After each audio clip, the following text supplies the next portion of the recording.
Welcome to the Real News Network. I'm Paul Jay in Baltimore. We're continuing our series of interviews on Canadian foreign policy based on the book, The Ugly Canadian. Now joining us is the author of that book, Yves Engler. As I said, he's a Canadian commentator and author, and his book is the full title, The Ugly Canadian, Stephen Harper's Foreign Policy. He now joins us from Ottawa. Thanks for joining us again, Yves. Thanks for having me. So, kick us off.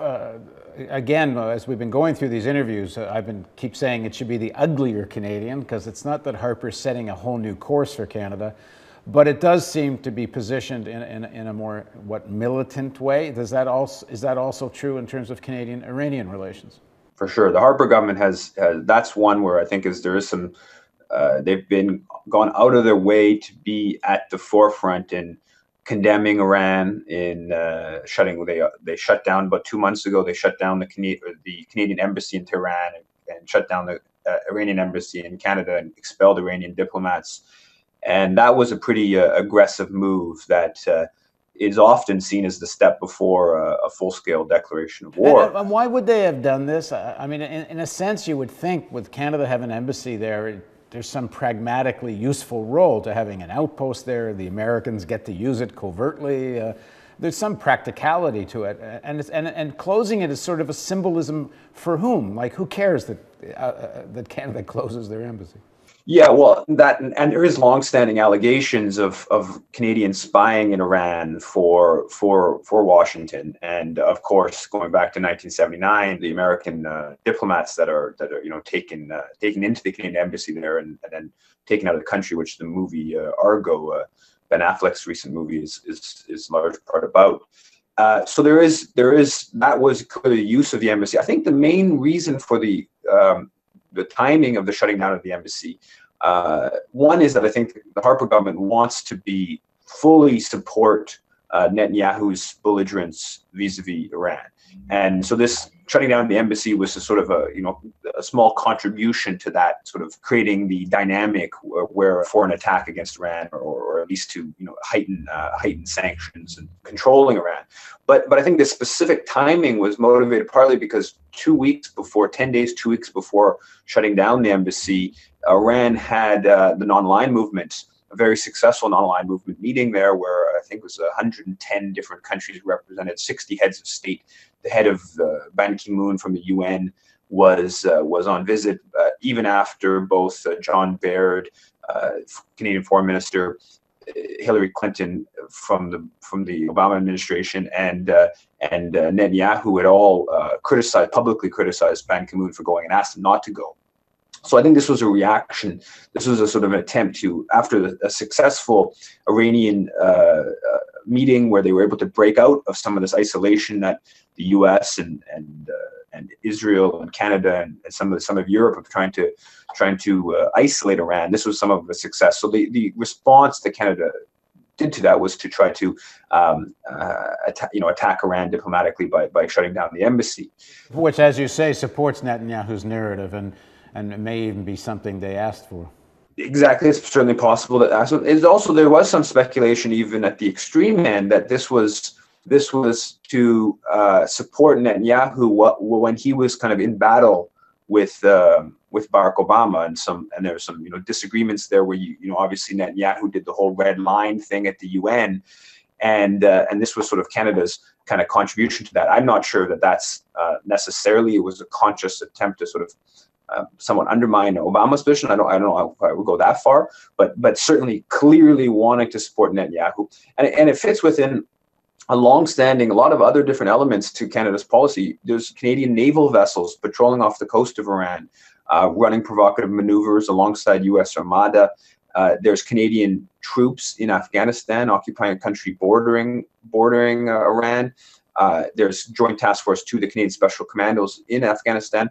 Everything they do is secretive, so I have no proof of this, but I wouldn't exclude the possibility that the JTF2 are involved in cross-border incursions into Iran. So I think the Conservative government has really been setting this.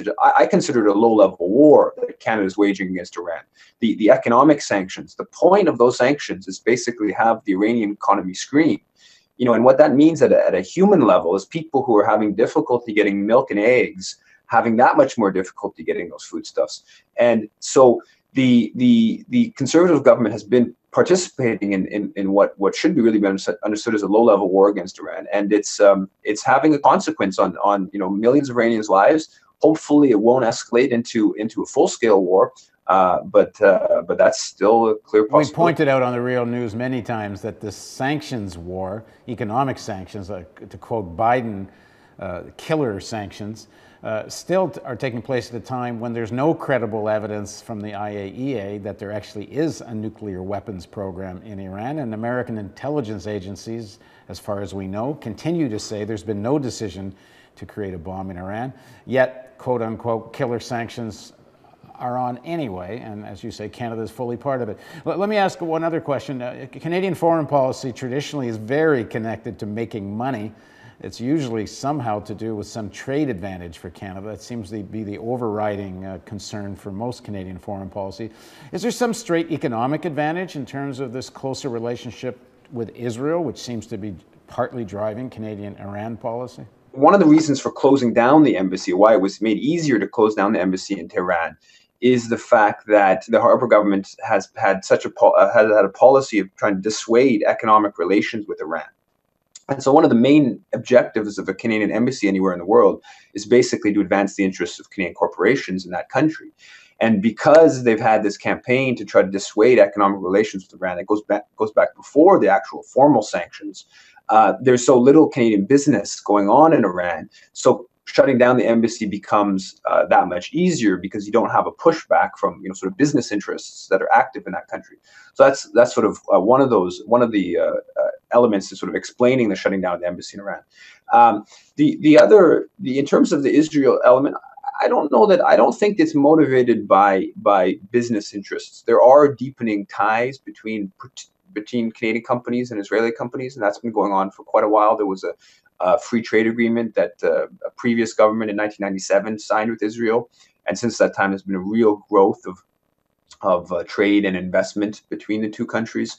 And I think where there's clear deepening of ties is at the corporate, if you like, the military-industrial complex level, where Canadian military companies are increasingly tied into with Israeli companies, and that a lot of that's facilitated by public money and different programs. The Canada-Israel Industrial Relations Accord, I think it's called, where there's $7 million a year of public money devoted to that. And so you have a Canadian company involved in drone making with the Israeli company. I was about to say, I think a lot of people don't know just how big an arms manufacturer Canada is. I mean, last time I looked, I think Canada was in the top 10. That's the 9th or 10th biggest arms manufacturer in the world. Yeah, different groups have, I think as high as 6, between 6 and 12 is kind of depending on the formula used to quantify such things. Canada is a huge aerospace country. I think it's the 3rd or 4th biggest aerospace industry in the world.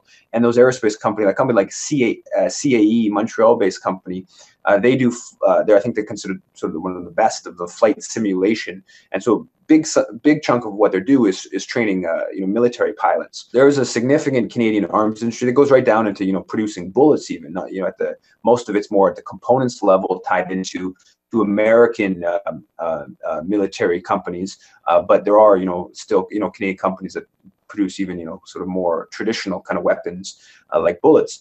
And so they're a big lobby, and Israel is a very successful high-tech military economy. And so from the standpoint of the Canadian military companies, developing ties with their Israeli counterparts is quite lucrative, and it's sort of cutting edge kind of stuff. And I think that's definitely an important part of understanding the deepening of ties between Canada and Israel.